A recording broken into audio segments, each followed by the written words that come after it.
በፊልሙ መጀመሪያ ላይ ክሪስ ጆንሰን የተባለ ሰው እናያለን። አንድ ካፌ ውስጥ ተቀምጦ ሰዓቱን እያየ ይጠባበቃል። የሰዓቱ እጆች ትክክለኛ ጊዜ ላይ ሲደርሱ በድንገት ወደ መግቢያ በር ዞር ይላል። ነገር ግን ምንም ነገር አይከሰትም። ክሪስ በላስ ቬጋስ የሚኖር ሲሆን ፍራንክ ካርሊክ በሚል መድረክ በትንሽ አስማት ትርኢት ላይ በመሳተፍ ይተዳደራል። የወደፊቱ መተንበይ ትርኢት ያቀርባል። ነገር ግን ተመልካቾች እንደ ተራ አስማት ስራ ብቻ ይቆጥረዋል። አንዲት ልጃገረድ ከተመልካቾች መካከል ወደ መድረክ ይጋብዛል እና አንገት ሀብሏ ይበጥስበትን ትክክለኛውን ሰከንድ ይተነበያል። ተመልካቾች እንደ ተራ አስማት ስራ ቆጥረው ያጨበጭባሉ። ነገር ግን በዚህ ቅጽበት ክሪስ ከተመልካቾች መካከል ባሉ ሁለት የኤፍቢአይ ወኪሎች በጥብቅ ክትትል እየተደረገበት ነው።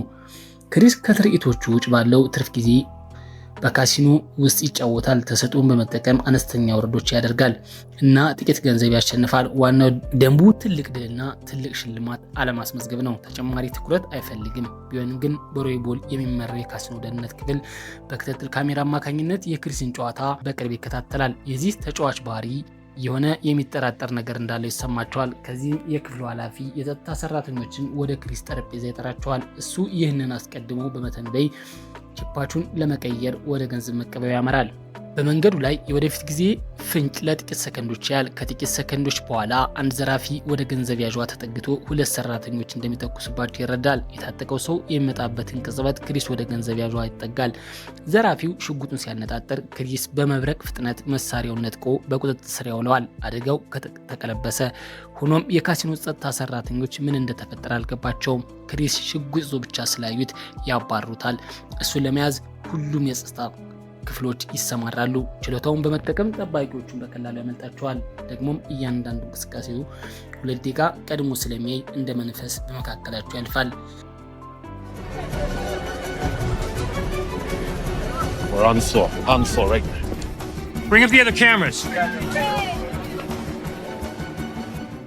በመኪና ማቆሚያ ቦታ ውስጥ ያገኘውን የመጀመሪያ መኪና ሰርቆ እንዳል አሁን ነገሩ እየጠነከረ ሄደ። ፖሊሶቹ እያባረሩት ነው። በላስ ቬጋስ ጎዳናዎች ላይ የመኪና አባሮች ተጀመረ። ክሪስ ወደ ባቡር ሀዲዱ ይጠጋል። ከጥቂት ሰከንዶች በኋላ ባቡር እንደሚያልፍ ያያል። ነገር ግን እሱን ለማለፍ በቂ ፍጥነት አልነበረውም። ስለዚህ የወደፊት ዕጣ ፈንታውን እንደገና በማጤን ባቡሩን በመቅደም ፍጥነቱ ይጨምራል። ይሳካለታል። ባቡር አሳዳጆቹን ያግዳቸዋል። ክሪስም ያመልጣል። የኤፍቢአይ ወኪል ካሊ ፌሬዝ ክሪስ ከካሲኖን ያመለጠበትን ምስል ትገመግማለች። እያንዳንዱ እንቅስቃሴውን ትተነትናለች። ሌሊቱ ይህ ሰው በእውነት ልዩ ችሎታ እንዳለው ተረድቻለሁ። አለቃዋ ንግግሯን ያቋረጣትና ቅድሚያ የሚሰጠው ተግባር ያስታውሳታል። አሸባሪዎች የኒውክሌር መሳሪያ ሰርቆ በሎስ አንጀለስ ያፈነዱት እንዳቀዱ ይነግራታል። የኤፍቢአይ ቦምቡን ለማግኘት ከፍተኛ ጥረት እያደረገ ቢሆንም ውጤት አላገኘም። ስለዚህ አለቃዋ ለክሪስ ፍላጎት ባይኖረውም ካሊ ግን ክሪስን በዘመቻ ውስጥ እንዲሳተፍ የበላዮቿን ማሳመን ችላለች። የካሲኖ የጸጥታ ኃላፊ ሮይቦልን አስጠርታ የክሪስ ችሎታ እንዴት እንደሚሰራ ለመረዳት ጠይቋለች። ካሊ የክሪስን የጨዋታ ቀረጻዎች በመተንተን ቢያንስ ከ1 እስከ 2 ደቂቃ አስቀድሞ የወደፊቱን እንደሚያይ ደመደመች። ይህንም ቦምቡን ለማግኘት ለመረዳት በቂ ነው። ይህ በእንዲህ እንዳለ አሮጌውን ጓደኛውን አርብ ጋር ይደርሳል። አዛውንቱ ክሪስ መኪና መስረቁን ይገስጹታል፣ ይጨነቁለታል። ቢሊያርድ እየተጫወቱ ክሪስ በራእዩ ስላያት ልጃገረድ ይወያያሉ። እሷ ከ2 ደቂቃ በላይ አልፎ ማየት የቻለባቸውን ብቸኛ ሰው ነች። ክሪስ ይህች ምግብ ቤት ያያት አንዲት ሴት እውነተኛ ፍቅር ውስጥ ልትሆን እንደምትችል እርግጠኛ ነው። አርብ ግን እንዲረሳትና ለጥቃት እንዳይገለጥ ይመክረዋል። በድንገት ክሪስ ባለበት ይቆማል። በአንድ ደቂቃ ውስጥ የኤፍቢአይ ወኪል እዚህ እንደሚመጣየ፣ ነገር ግን በዚህ ጊዜ ለመሸሽ አልሞከረም። የደህንነት መስሪያ ቤቱ ከሱ ምን እንደሚፈልጉ ለማወቅ ጓጉቷል። ካሊ ገባች። አርብ እንዲወጣ ከጠየቀችው በኋላ ክሪስ ጋር ብቻዋን ቀረች። ወኪሏ የወደፊት ለማየት ችሎታ እንዳለው ብታወጣጣውም ክሪስ ግን ስለ አስማት ትርኢቱ እያወራ ለመደበቅ ይሞክራል። ካሊ ተስፋ ሳትቆርጥ በቀጥታ ወደ ጉዳዩ ገባች። ስለተሰረቀው የኒውክሌር መሳሪያ ሁኔታ ገለጻ፣ የሀገር ፍቅር ስሜቱን ለመቀስቀስ እርዳታውን ጠየቀች። ሆኖም ክሪስ ግግም ብሎ እምቢ አለ። መንግስት ስለ ችሎታው እንዲያውቅ አይፈልግም።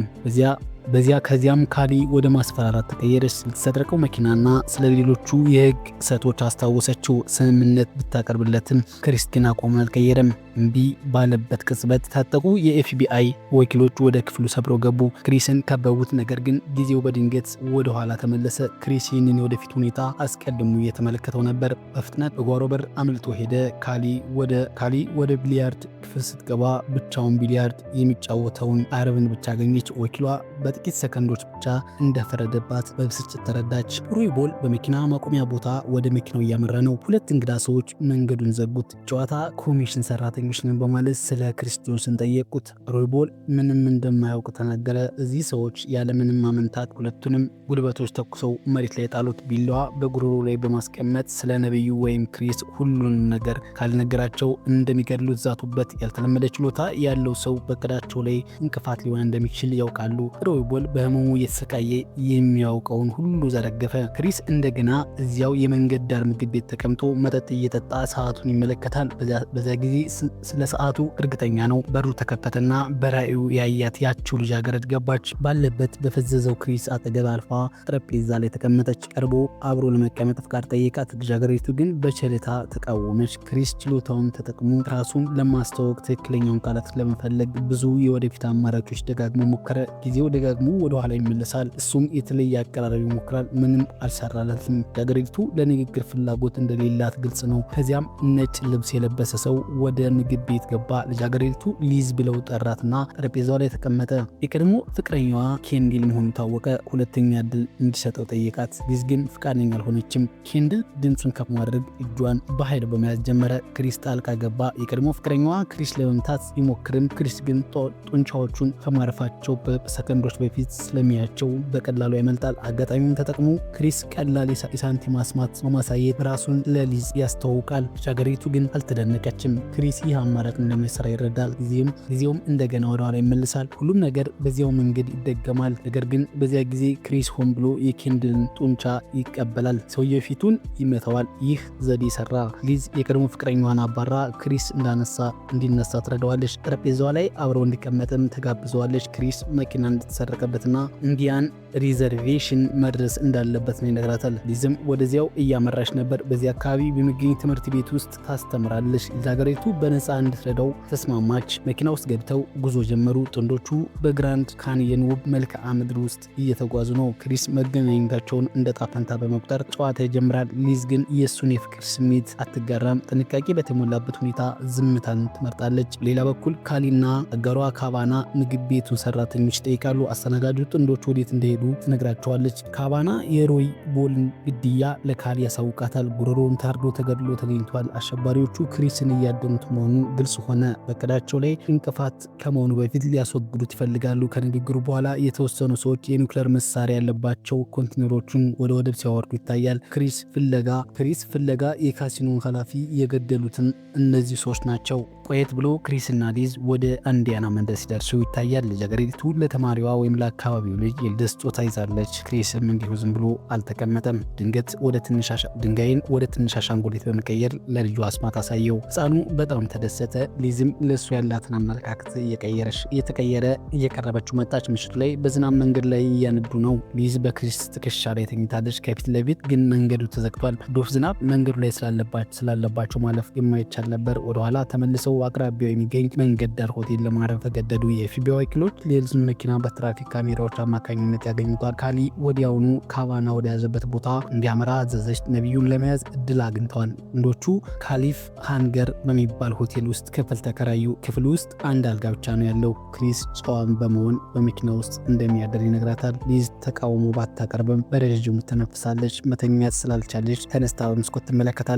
በማግስቱ ጠዋት ካቫና የክሪስን ትክክለኛ ቦታ ለካሊ ያሳውቃታል። ወኪሏ እሱን ለመያዝ የሚያስችለውን ዘመቻ ማቀድ ትጀምራለች። በዚህ ቅጽበት የኤፍቢአይ ዋና መስሪያ ቤት አስቸኳይ ስብሰባ እያካሄደ ነው። ዳይሬክተሩ ዊዝደም ከፍተኛ የኒውክሌር አደጋ ማስጠንቀቂያ ያውጃል። ለቤቶቻቸው ምንም አይነት ፍንጭ ወይንም ተጠርጣሪ ባለመኖሩ ወቀሳ ያቀርባሉ። ሁኔታው አሳሳቢ ነው። አሸባሪዎቹ በማንኛውም ሰዓት ቦምብ ሊያፈነዱ ይችላሉ።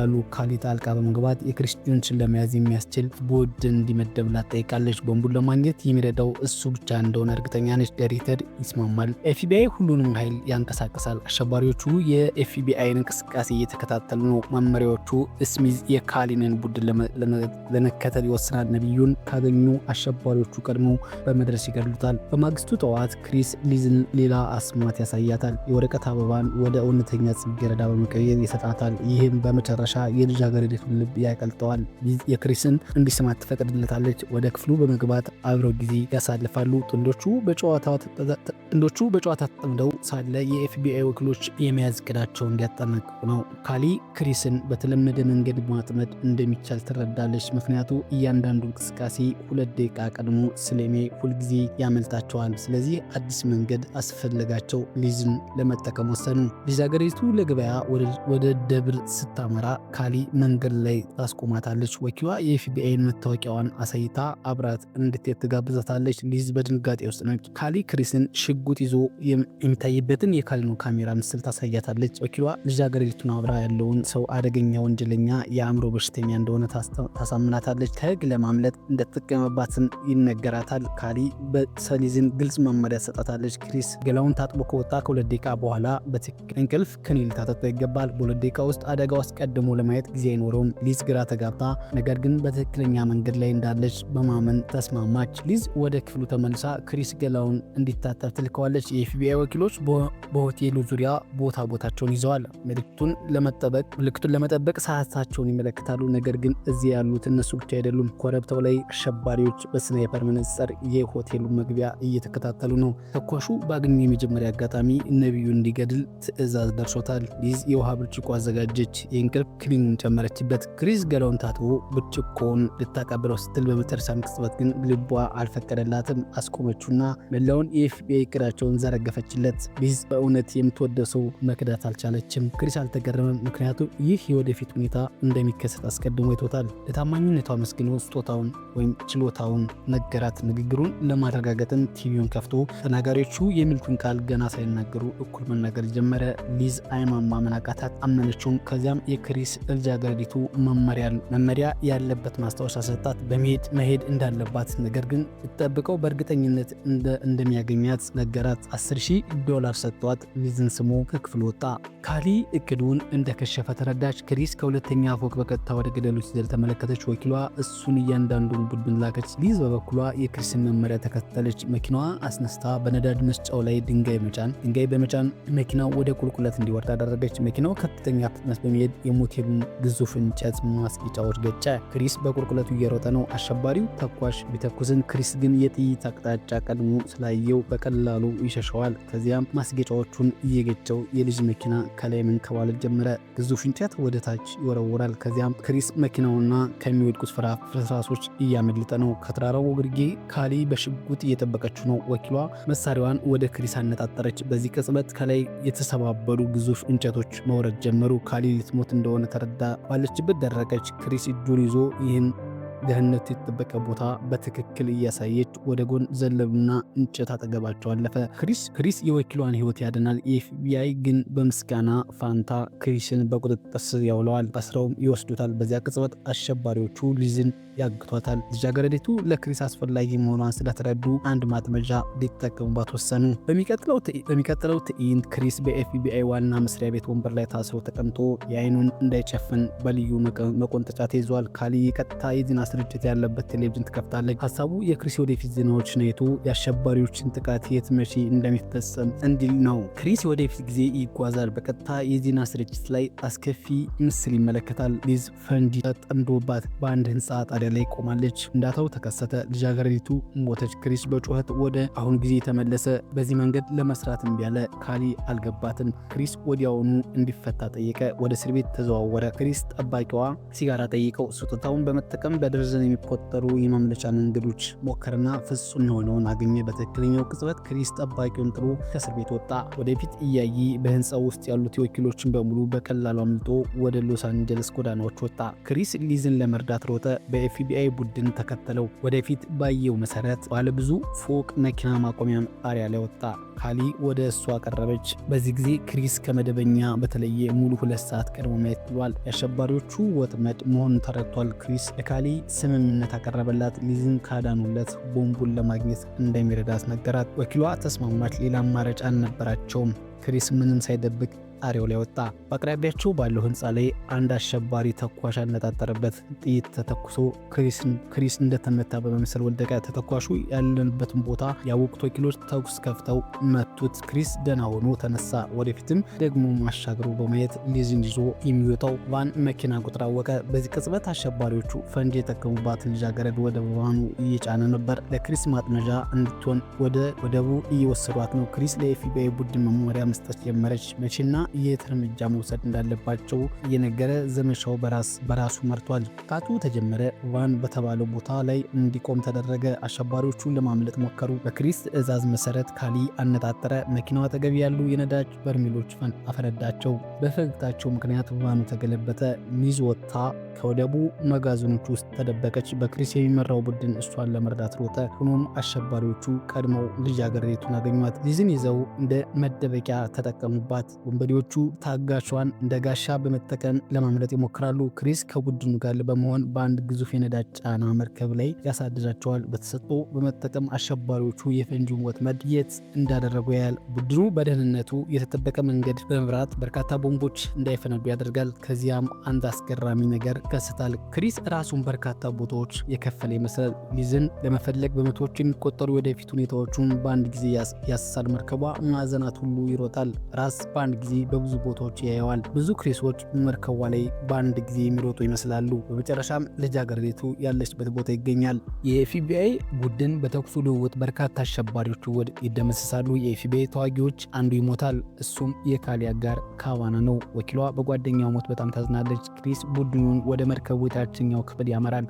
ከዚያም የአሸባሪዎቹን መሪ ስሚዝን ያገኙታል። እሱም ሊዝንን አንድ ጋሻ ከፊት ለፊቱ አቁሞ ሽጉጡን በራሷ ላይ ይደቅማል። ከተጠጉ ልጃገረዲቱን እንደሚገድል ይዝታል። ክሪስ ሊከሰቱ የሚችሉ ወደፊት ሁኔታዎች ሙሉ በሙሉ መመርመር ይጀምራል። በደርዘን የሚቆጠሩ ውጤቶችን ያህል፣ ነገር ግን አብዛኛዎቹ ውስጥ የሆነ ሰው ይሞታል። በመጨረሻም ብቸኛውን ትክክለኛውን መንገድ ያገኛል። ክሪስ በቀጥታ ወደ ስሚዝ ይሮጣል። አሸባሪ ይተኩሳል። ክሪስ የመጀመሪያውን ጥይት ያሸሸዋል። ከዚያም ሁለተኛውን፣ ከዚያም ሶስተኛውን። እያንዳንዱን ተኩስ አስቀድሞ እያወቀ በጥይቶቹ መካከል በዳንስ መልክ ያመልጣል። በትክክለኛው ቅጽበት ካሊ ተተኩሳለች። ጥይቱ ስሚዝን ግንባሩ ላይ ያርፋል። አሸባሪው ወደቀ። ሊዝ ተረፈች። ክሪስ ልጃገረዲቱን አቀፋት። ነገር ግን የታሪኩ መጨረሻ ይህ አልነበረም። የኒውክሌር መሳሪያዎች ወደቡ ውስጥ አልነበረም። ካሊ ቦምቡን በሌላ ቦታ መሆኑን ተረዳች። ወደፊት የሚከተለውን ፍንዳታ መለየት የሚችል ሲያስሞግራፊ የተባለ ልዩ መሳሪያ ወደ ክሪስ ታመጣለች። ክሪስ የወደፊቱን ለማየት ወደ መሳሪያው ይመለከታል። ፊቱ በድንገት ይገረጣል። ስህተት መስራትን ተረዳ። ሁሉም ነገር ወጥመድ ነበር። አሸባሪዎቹ ሆን ብለው ጊዜ እንዲያባክን አድርገዋል። በዚያ ቅጽበት በሎስ አንጀለስ መሃል ከተማ አስከፊ ፍንዳታ ይከሰታል። የኒውክሌር ጭስ በከተማዋ ላይ ይነሳል። ፍንዳታውም ሞገድ በምድር ላይ ያለውን የህይወት ሙሉ በሙሉ ያጠፋል። በሚሊዮን የሚቆጠሩ ሰዎች ይሞታሉ። ክሪስና ሊዝ አደጋውን በድንጋጤ ይመለከታሉ። ከዚያም ፍንዳታው ሞገድ ያጥለቀልቃቸዋል። ነጭ ብርሃን የመጨረሻ ክሪሰኞችን ይከፍታል። በክሊፍ ሃንገር ሆቴል ክፍል ውስጥ ተኝቷል። ሊዝን በደረቱ ላይ በሰላም ተኝታለች። በመስኮት በኩል ሲታይ ጠዋት ነው። ፍንዳታውና ዚያራ በፊት የተከሰቱ ነገሮች ሙሉ ሊከሰቱ የሚችሉ የወደፊት ሁኔታዎች አንዱ ብቻ ነበር። ክሪስ ለኤፍቢአይ ካረዳ የሚመጣው ታላቅ ጥፋት ከሩቅ አሻግሮ ተመልክቷል። ክሪስ ስልኩን አንስቶ ለካሊ ይደውላል። በአንድ ወቅት ሁኔታ ለመረዳት ተስማማ። ሊዝ በዚህ ታሪክ ውስጥ መሳተፍ የለባትም። ካሊ የልጃገረዲቱን ደህንነት ለመጠበቅ ቃል ትገባለች። ክሪስ ሊዝን ቀሰቅሳታል። አስፈላጊ ጉዳይ መሄድ እንዳለባት፣ ነገር ግን በእርግጠኝነት እንደሚመለስ ይነግራታል። እንድትጠብቀውም ይጠይቃታል። ክሪስ ልጃገረዲቱን ስም ከፍሎ ይወጣል። በሆቴሉ በረንዳ ላይ ይቀመጣል። አንድ ሀሳብ በአእምሮ ውስጥ ይመላለሳል። አንዲት ጥቁር መኪና ትቆማለች። ካሊ ከመኪናው ትወርዳለች። ክሪስ መኪናው ውስጥ ይገባል። ሎስ አንጀለስ ለማዳን ጉዞ ይጀምራል። ፊልሙ እዚህ ጋር ያበቃል። ክሪስ ችሎታውን ለግል ጥቅም ብቻ የተሰጠ ስጦታ እንዳልሆነ ተረድቷል። ከታላቅ ኃይል ጋር ታላቅ ኃላፊነት ይመጣል። የወደፊት መለወጥና በሚሊዮን የሚቆጠሩ ህይወቶችን ማዳን ይችላል። አሁን ሁሉም ነገር ለማስተካከል እድሉን አግኝቷል። ከዚያ በፊት አይቶ የማያውቀው ያህል አደጋውን ተመልክቷል። እንዴት መከላከል እንደሚቻል አሳይቷል።